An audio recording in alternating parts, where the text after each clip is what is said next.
Hi, how you all doing? So something has crossed my mind and I have decided to share with you guys. So what is this thing that has crossed my mind? It is called self-compassion. Yes, I agree with everybody out there, as much as it is a very good thing to be able to, tell yourself the truth, as much as it is a very good thing, to keep it 100 with yourself, to criticize yourself, to judge yourself. It is also very good to be mindful of how you do it. It is very, very important that you do it constructively and not destructively. When correcting yourself, when keeping it real with yourself, how do you do it? Do you go about saying, oh, I knew I was going to fail, and see, I have failed again? Do you go about saying, oh, I knew I wasn't going to be successful at this, and you see, it has turned out I am unsuccessful? Do you just go ahead and beat yourself so hard for not doing enough sometimes? How do you do it? How do you keep it real with yourself? You can correct yourself. You can be real with yourself by doing it constructively or by doing it destructively. When you do it constructively, it means you are telling yourself, you are pointing out your faults, and at the same time you are pointing out ways through which you can do it better again.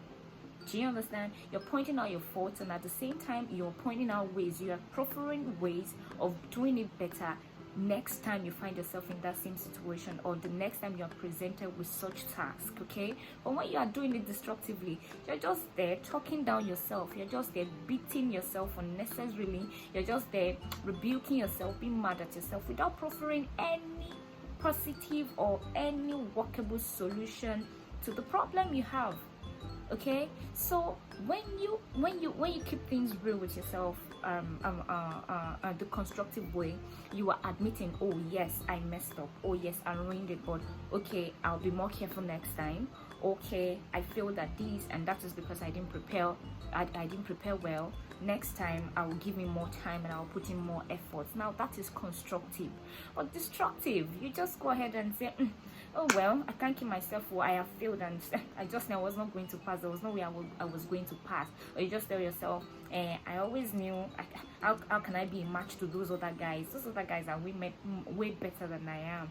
You are just, at the end of the day, the destructive criticism is just going to leave you tampered. It's just going to leave your self-esteem tampered with. It's just going to make you keep feeling inadequate. It's just going to make you feel like you're not enough every other day. It is never the best way to go about these things. Okay, now let's talk about self-compassion. How do you go about practicing constructive criticism? How do you go about being real with yourself, but in a very good way? The number one thing is to be mindful. Be mindful of how you talk to yourself. Be mindful of how you rebuke yourself. What do you gain by beating yourself down at the end of the day, getting yourself, emotionally down, depressed, you're feeling useless and inadequate? It doesn't profit you anything. So how do you do it? Number one thing is to be mindful. Find a way of tuning your signals. Whenever that negative thing comes to your mind, find a way of just leaving that zone to the zone of positivity. Find a way of just, I'm not asking you to ignore your faults. No, I'm only asking you to avoid whatever thing it is that just makes you feel like you're failure. You can be better, you can improve, you can't grow. Find a way of tuning yourself, find a way of changing that signal. Find a way of being unwelcoming to such ideas and to such thoughts. Number two is practice the habit of being grateful. No matter whatever happens, practice the habit of being grateful. Just look at yourself and be grateful. Find something to be grateful for. Are we together? And the number 13 is practice unconditional self-regard.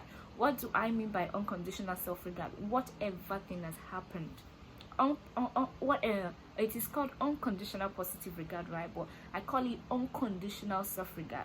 Whatever happens, you fail, you pass, you messed up, you ruined things, whatever negative thing has happened, always find a way of still looking at yourself and finding something to appreciate about yourself. My dearest, it doesn't pay in any way. It doesn't bring anything positive to you. Talking down yourself, rubbishing yourself, just using whatever kind of words. Yeah, it's popular out there these days. People just look at themselves and say, Jenny, you know, like I'm not am I that important? Am I that, you know, am I that big? Come on, you're big, you're important. Because at the end of the day, if you don't hype yourself, who will? If you don't rate yourself, nobody will rate you. If you don't accept yourself, well, nobody's gonna accept you. Even if people accept you, they will only accept a part of you. They're not going to accept you the way you should be accepted. So please be your own speaker, be your own coach, be your own, you know, cheerleader, be your own fan, be your own number one fan, and keep the flames burning. And that is all I have to talk about today. So please be mindful of the things you say to yourself. Be mindful of how you approach things. Stop beating yourself too hard for failing or for falling or for falling short. Please, let's be mindful. And because at the end of the day, it's a small world, and before we know it, we are all getting old. So we deserve to live every day to the fullest, because life itself is not a bed of roses, and these bad times will always come. So when they come, learn to pick the pieces and not beat yourself till death. So see you till I come your way next time. Bye.